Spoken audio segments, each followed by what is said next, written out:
අයිබෝන් ඔයාලා හැමෝටම අපේ රස YouTube channel එකට ඔයාලව ආදරෙන් පිළිගන්නවා.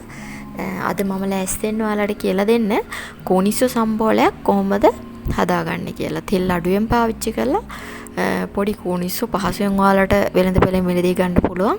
ඉතින් ඒව දාලා කොහොමද අපි කෝනිස්සෝ සම්බෝලය හදාගන්නේ කියලා බලමු. ඉතින් පළවෙනිට මේකට මොනවාද අවශ්‍ය ද්‍රව්‍ය කියලා මම ඔයාලට පෙන්නන්නම්. මුලින්ම කරන්න ඕනේ මෙතන මම අරන් තිනවා කෝනිස්සෝ ග්‍රෑම් 200ක් විතර. ඒ කෝනිස්සෝ ටික හොඳට මේ විදිහට භාජනයකට දාගෙන වතුර ටිකක් වැඩිපුර දාලා මේ විදිහේ ස්ට්‍රේනරයක් අරගෙන හොඳට දෙතුන් පාරක් සෝද ගන්න ඕනේ. මොකද සමහර කෝනිස්සෝ වල වැලි තියෙන්න පුළුවන්. එතකොට වැලි ටික අඩියට ගිහිල්ලා කෝනිස්සෝ ටික මෙන්න මේ විදිහට උඩින් අරගෙන වතුර බේරෙන්න පැත්තකින් තියාගන්න. ඊළඟට තව අවශ්‍ය වෙනවා මේකට ලොකු ලුණු ගෙඩි දෙකක් විතර මම මෙතන හීනියට කපාගෙන අරන් තිනවා. ඊළඟට සුදු ලුණු ගෙඩි එක බික් හීනියට කපාගෙන තිනවා. ඒ වගේම කරපිංචා ටිකක් වැඩිපුර ඕන වෙනවා මේ ගැඹුරු තෙලේ බැද ගන්න. ඒ ටිකට අමතරව අර ඉස්සෙල්ලා මම සෝදාගත්ත කෝනිස්සෝ ග්‍රෑම් 200 වතුර බහින්න තියලා අරගෙන තිනවා. ඒ වගේම කෑලි මිරිස් ග්‍රෑම් 50ක් මෙතන අරගෙන තිනවා. තව සෝස් ඔයාලා කැමති සෝස් වර්ගයක් පාවිච්චි කරන්න පුළුවන්. චිලි සෝස් හෝ තක්කාලි සෝස්. ඔය ටික තමයි අපිට කෝනිස්සෝ සම්බෝලේ හදාගන්න අවශ්‍ය වෙන්නේ. දැන් අපි කොහොමද හදාගන්නේ කියලා බලමු. ඊළඟට කරන්නේ ඉස්සෙල්ලා සෝදාගෙන වතුර බහින්න තිබ්බ කෝනිස්සෝ ටික මේ විදිහට ගැඹුරු තෙලට දාලා පොඩ්ඩක් කර වෙන්න බැද ගන්න ඕනේ. නැත්තම් මේක කල් තියා ගන්න අපහසු වෙන හින්දා තමයි මේ හැම දෙයක්ම බැදලා අරගෙන අපි ගැඹුරු තෙලේ බැදලා අරගෙන මේ කෝනිස්සෝ සම්බෝලේ පිළියෙල කරන්නේ. මේ විදිහට ගැඹුරු තෙලට දාලා මම කෝනිස්සෝ ටික ඔක්කොම බැද ගන්නවා. මේකට තෙල් බෝතලයක් විතර දාලා හොඳට ගැඹුරු තෙලේ මම මේ බදින ගානට රන්වන් පාට වෙනකන් මේ කෝනිස්සෝ ටික හොඳට බැද ගන්න.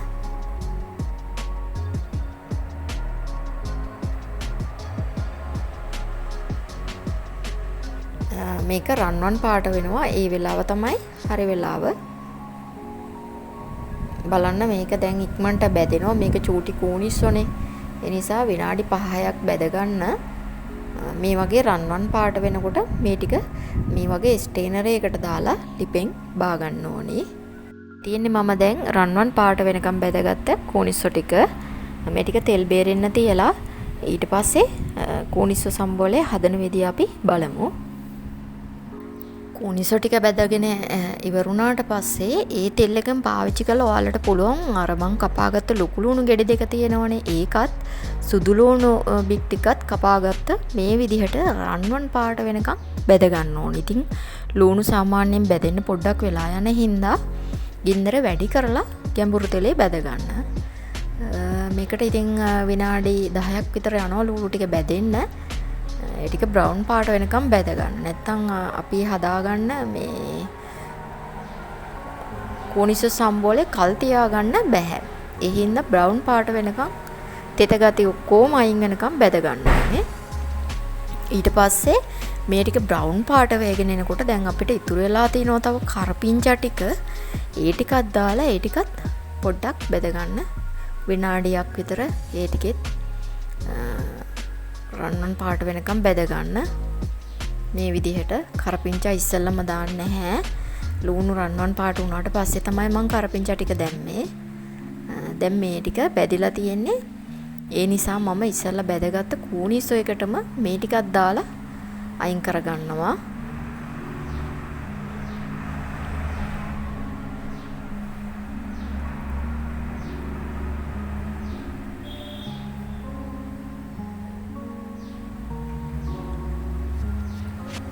මෙන්න මේ වගේ වැඩි කර වෙන්නේ නැති වෙන්න සාමාන්‍ය විදිහට එන්න බැද ගන්න.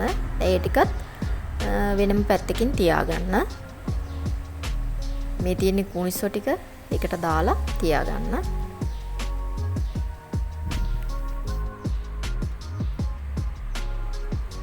ඊට පස්සේ කරන්න යන්නේ තාච්චියක් මේ විදිහට ලිපේ තියාගන්න. දැන් අපි අවශ්‍ය ද්‍රව්‍ය ඔක්කොම ගැඹුරු තෙලේ බැදගත්තා.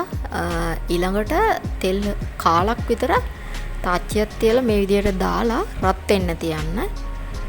මේක රත් වෙගෙන එනකොට සෝස් ග්‍රෑම් 200 මේකට දාගන්න. ඉස්සෙල්ලා මම ඔයාලට සෝස් බෝතලයක් පෙන්නුවා. ඒ ටික මම භාජනයකට දාගත්තා ග්‍රෑම් 200ක්. ඒ ටික දාලා තෙල් එකේ පොඩ්ඩක් විනාඩියක් විතර බැදෙන්න හරින්න. ඒ බැදෙන්න හරින ගමන් තව මම එකතු කරනවා මේකට සීනි මේස හැඳි 3ක්. සීනි සහ සෝස් ග්‍රෑම් 200ත් සීනි මේස හැඳි 3ත්. මෙන්න මේ දෙක තෙල් එකට දාලා පොඩ්ඩක් උක්කු එන්න මේ විදිහට බ්‍රවුන් පාට වෙනකන් හදා ගන්න ඕනේ.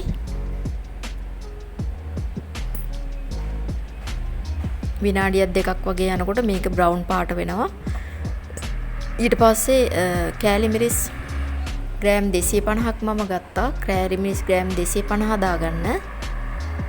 අපි හදාගත්ත මිශ්‍රණයට දාලා ඒක පොඩ්ඩක් විනාඩියක් දෙකක් වගේ ගින්දර අඩු කරන්න. කෑලි මිරිස් දාලා තියෙන නිසා විනාඩියක් දෙකක් විතර අර මිශ්‍රණය මේක බැදෙන්න හරිනවා.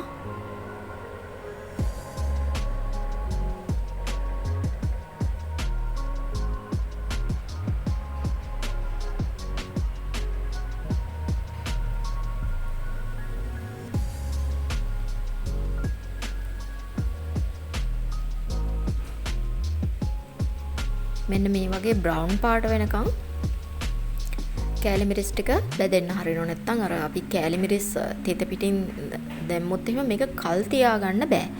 මේ මං කියන විදිහට හදාගත්තොත් ඔයාලට මේක සතියක් දෙකක් තුනක් වගේ වුණත් තියාගන්න පුළුවන්. එළියේ මුකුත් වෙන්නේ නැහැ. ආයෙ ෆ්‍රිජ් වල දාන්න අවශ්‍ය නැහැ. දැන් කෑලි මිරිස් ටික බ්‍රවුන් පාට වුණා. විනාඩි 3ක් විතර මං මේක තිබ්බා බෙදෙන්න. මෙන්න මේ වගේ වුණාට පස්සේ මේකට අපි ඉස්සල්ලා ගැඹුරු තෙලේ බැදගත්ත කෝනිස්සොත් ඒ වගේම සුදු ලුණු කරපිංචා මේ ද්‍රව්‍ය තියෙන මිශ්‍රණය අපි මේකට එකතු කරගෙන කලවම් කරගන්න යන්නේ. ඊට කලින් මම ලුණු තේ හැන්දක් විතර එකතු කරගන්නවා අවශ්‍ය ප්‍රමාණයට. දැන් ඉස්සල්ලා හදාගත්ත මිශ්‍රණයක් දාලා මේකට කලවම් කරගන්න තමයි තියෙන්නේ. දැන් මේ අපි මේ පාවිච්චි කරපු හැම දෙයක්ම ගැඹුරු තෙලේ බැදගෙන තියෙන නිසා මේක කල් තියා ගැනීමේ ප්‍රශ්නකුත් නැහැ. රසේ ගැටලුවකුත් නැහැ. දැන් කුණිසු සම්බෝලය හදාගෙන ඉවරයි. මේ බලන්න මේ ටික හොඳට මිශ්‍ර කරගන්න තියෙන්නේ. විනාඩි දෙකක් විතර ලිපේ මේ විදිහට එහාට මර ගන්න කරලා මේක ඊට පස්සේ භාජනයකට ඇරලා නිවුණට පස්සේ ඔයාලට පුළුවන් බෝතලයකට හරි කප් එකකට හරි දාලා වහලා පාවිච්චියට ගන්න. ඉතින් ශීතකරණයේ තියන්න අවශ්‍ය නැහැ. මේකට පුස්සෙන්නේ නැහැ. මොකද අපි හැම දෙයක්ම ගැඹුරු තෙලේ බැදලා ගත්තේ වතුර මිශ්‍ර කරේ නැහැ. ඒ හින්දා මේක පුස්සෙන්නේ නැතුව කෑමට ගන්න පුළුවන්. ඉතින් තවත් මේ වගේ රසබර වීඩියෝ ඔයාලගේ නිවසට අරගෙන එන්නේ මේ අරමුණෙන් අද මම ඔයාලගෙන් සමු ගන්නවා. ඔයාලට සුබ දවසක්. ඒ ගමම්ම අපේ channel එක subscribe කරන්න. ඒ වගේම පහත තියෙන bell icon එක click කරලා අපි දාන වීඩියෝ හැමදාම නරඹන්න කියන ආරාධනය කරන ගමන් ඔයාලගෙන් සමු ගන්නවා. ඔයාලට සුබ දවසක්.